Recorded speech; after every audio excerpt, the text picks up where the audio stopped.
Hello, this is Mr. Turek, and this is the Surrealism project.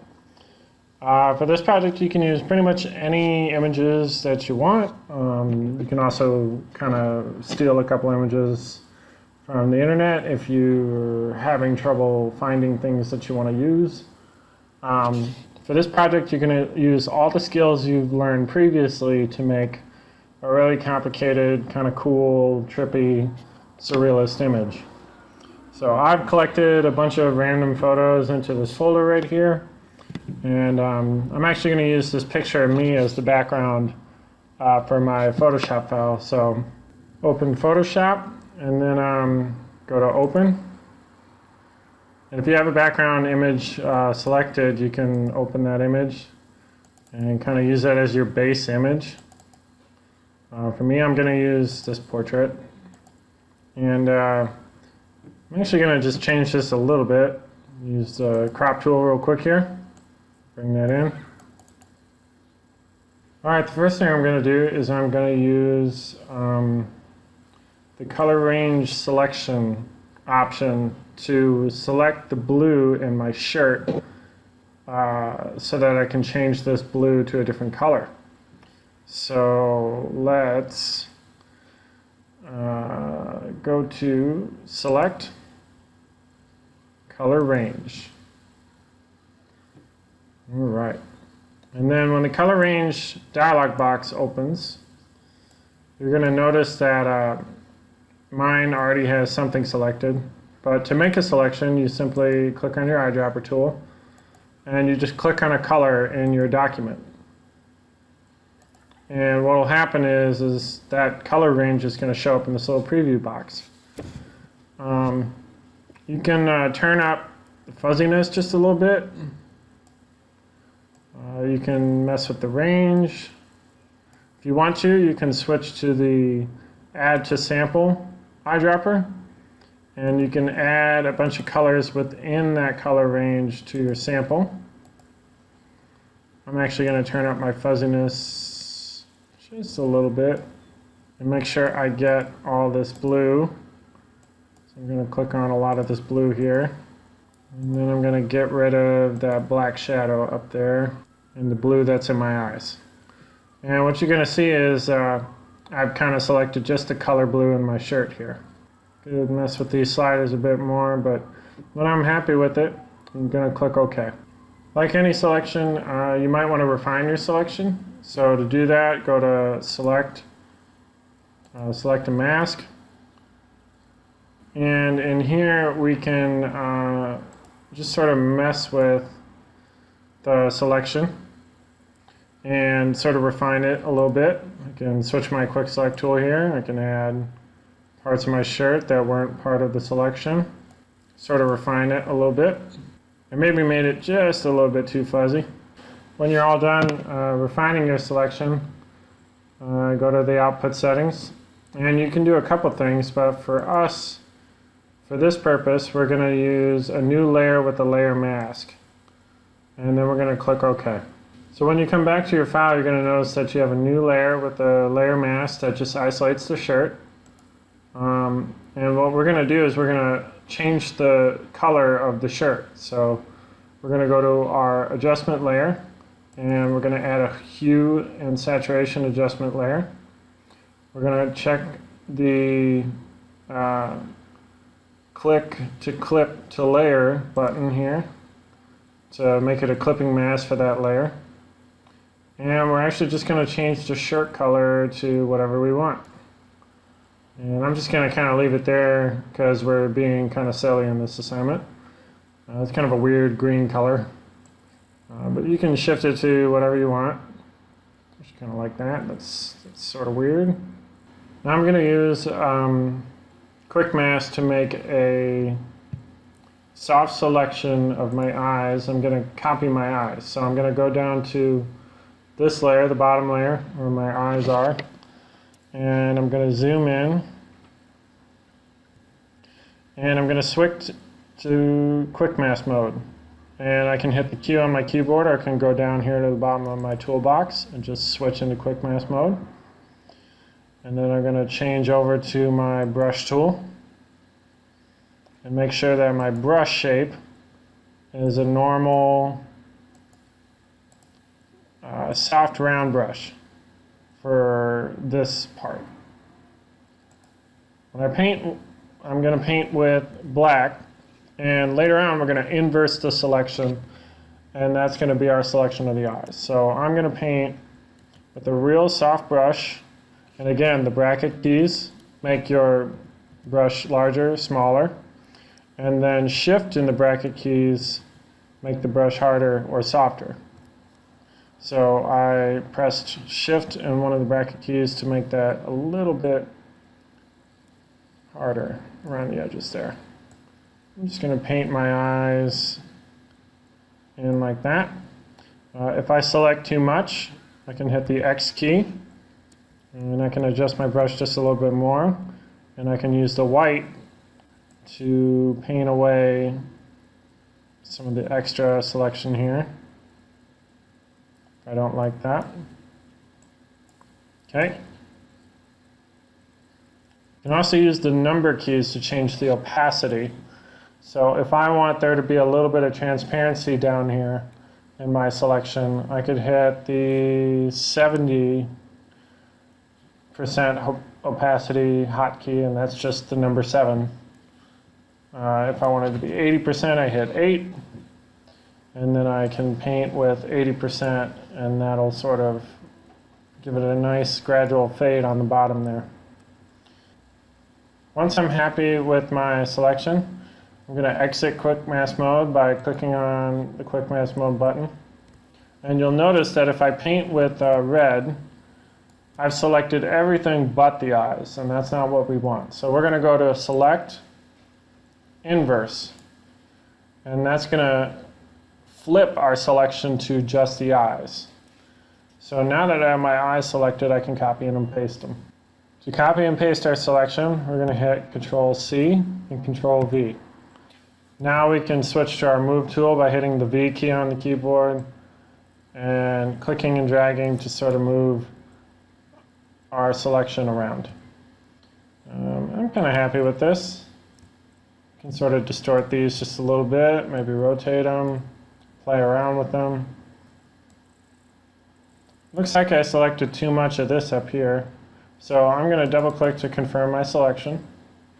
I'm going to switch to my eraser tool. I'm going to use my eraser tool like I would my brush tool. Again, the bracket keys make it larger, smaller. Shift bracket keys make it harder, softer. Just going to erase a little bit of this selection up here. Erase some of that right there. Alright, let's say I wanted to delete my background here and replace it with something different. You can go directly into Select and Mask by just hitting, I think it's Ctrl+Alt+R. There we go. And when I'm in the Select and Mask workspace, I can go to my Quick Selection tool. I can make it a little bit bigger here. And I can just select my background real quick. Alright, here's where the smart global refinements come in real handy. So I'm going to turn down my feather. And I'm going to make it just not very smooth.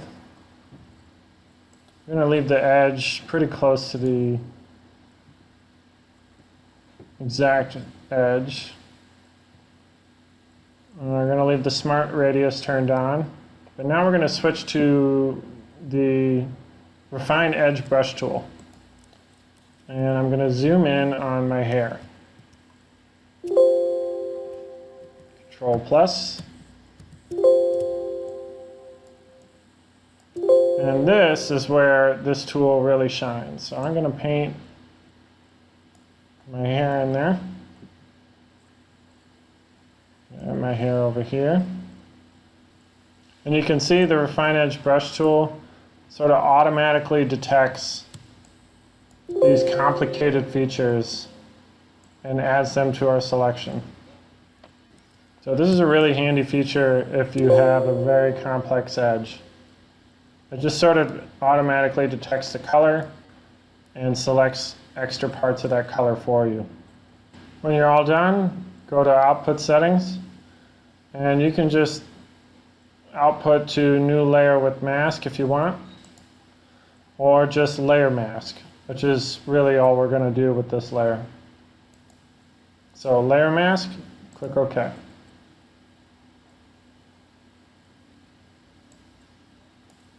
You actually want to apply it to that. And it looks like we messed up here. So I'm going to go to the Properties panel, and we're just going to invert it. There we go. We could always go back and just select a mask and refine it if we didn't like how it turned out, but I think it's all right. It does the job for now.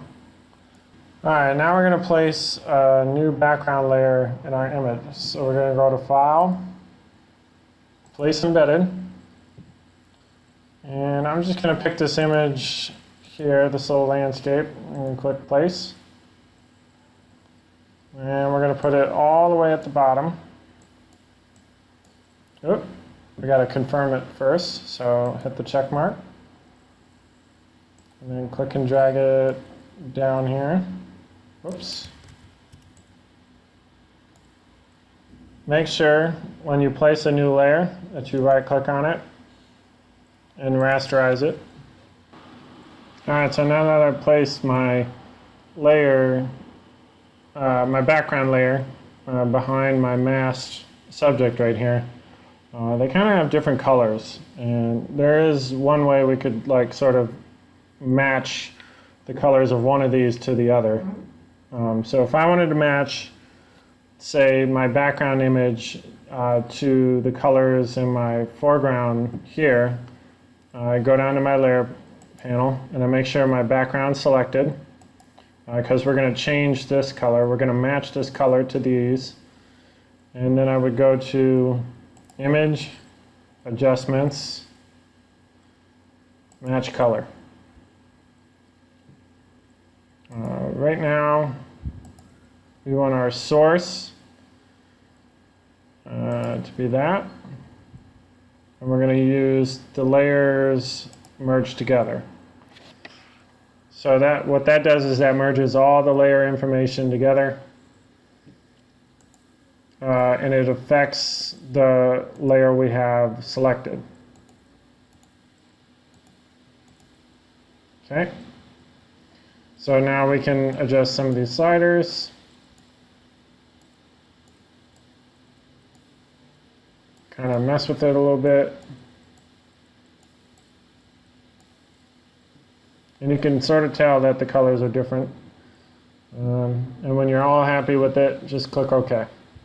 Another thing we can do to our background if we want to change certain things is we can use stuff like the spot heal brush to get rid of elements we don't want. Like there's this telephone wire here that I really don't want.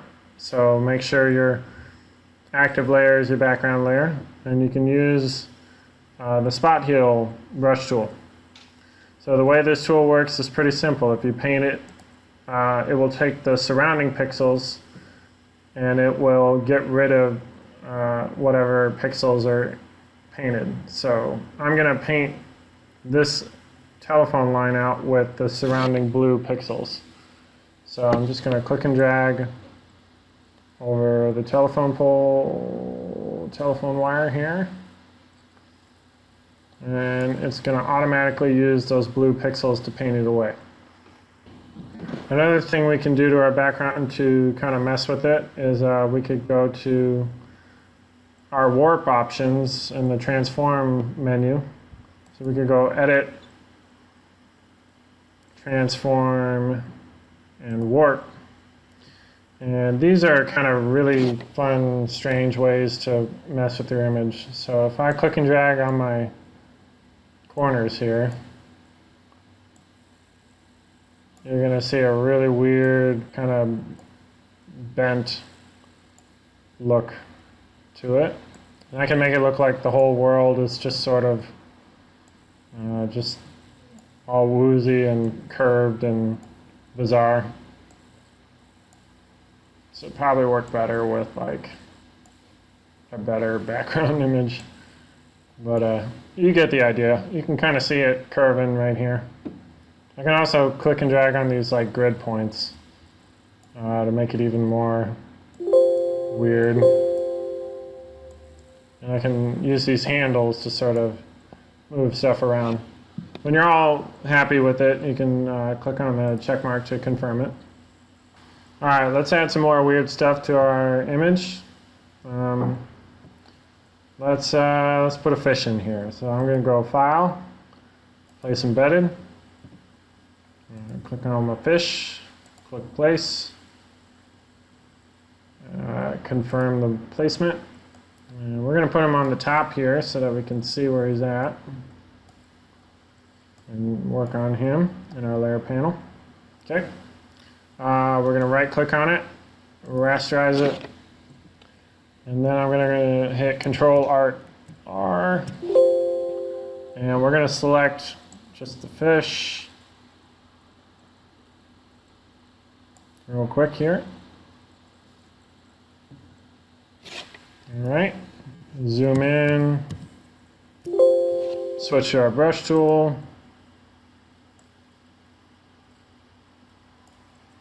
Oop. One, we want to subtract. We're going to paint that away. Paint this away. And that's pretty good. This time we're going to output to selection. Click OK. We're going to hit copy, paste. We're going to delete the original layer. And we're going to erase some of these edges here that we don't want. So I'm going to switch to the eraser tool. Oh, got to make sure I'm on the right layer. Erase that. Again, shift bracket here to make it a little harder. You can use the bracket tool to make the whole thing bigger.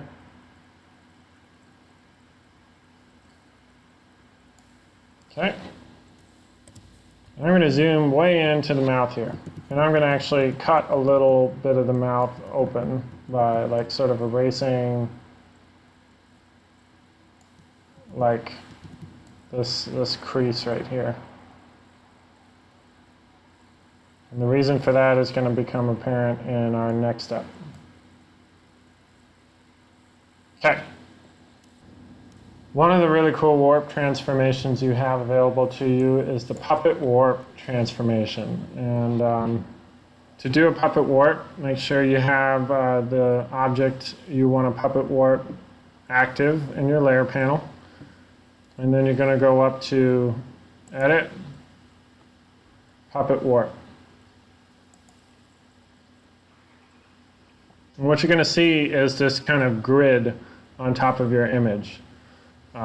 This is why I kind of erased this little gap in the mouth here, because what I'm going to do is I'm going to add some warp pins to this grid, and I'm going to use those to kind of open up the mouth and warp that a bit.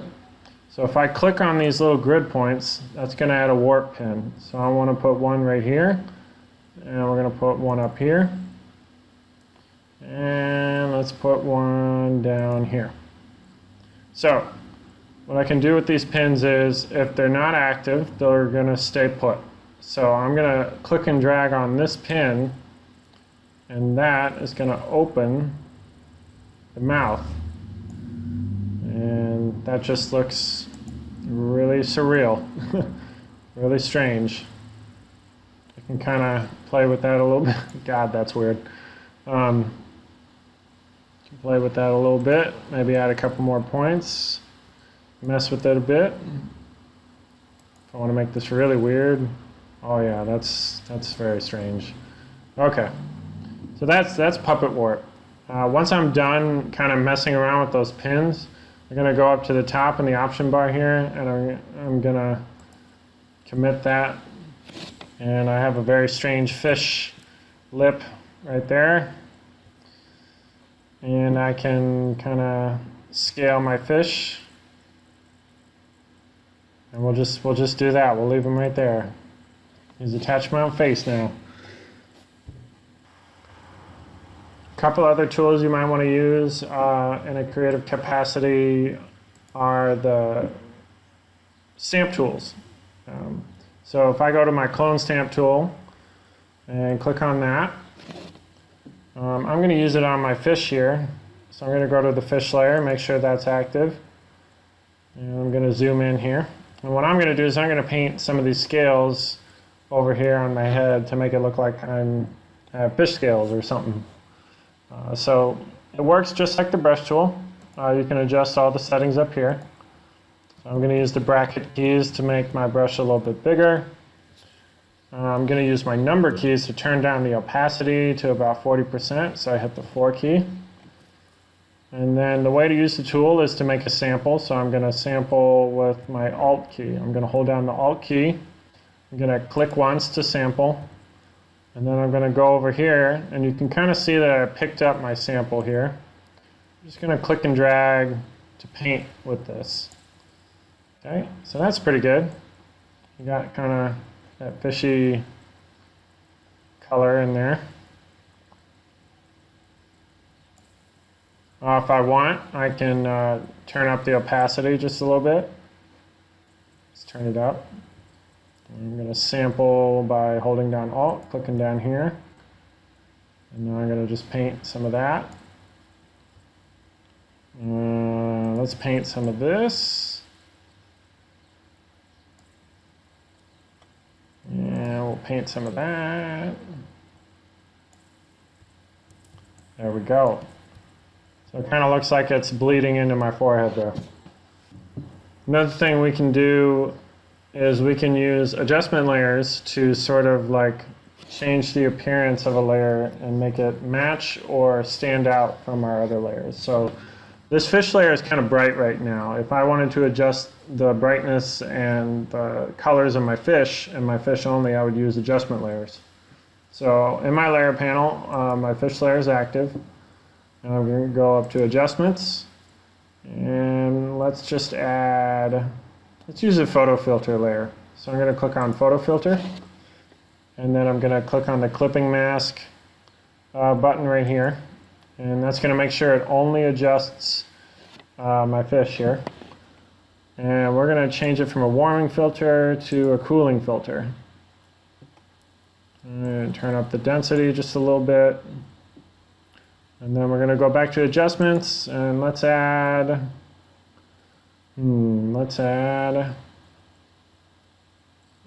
curves layer. And clip that. Okay, make that just maybe not so bright. I got to turn that down. There we go. That's starting to look a little bit more like it.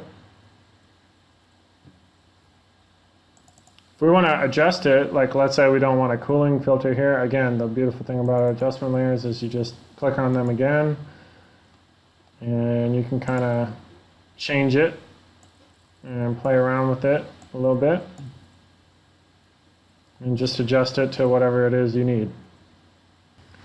Continue to play around with your surrealist image and add a bunch of weird stuff to it. I think the assignment requires you to use like a certain number of images. Try to fit as many different things as you can into your final images you can fit, I guess.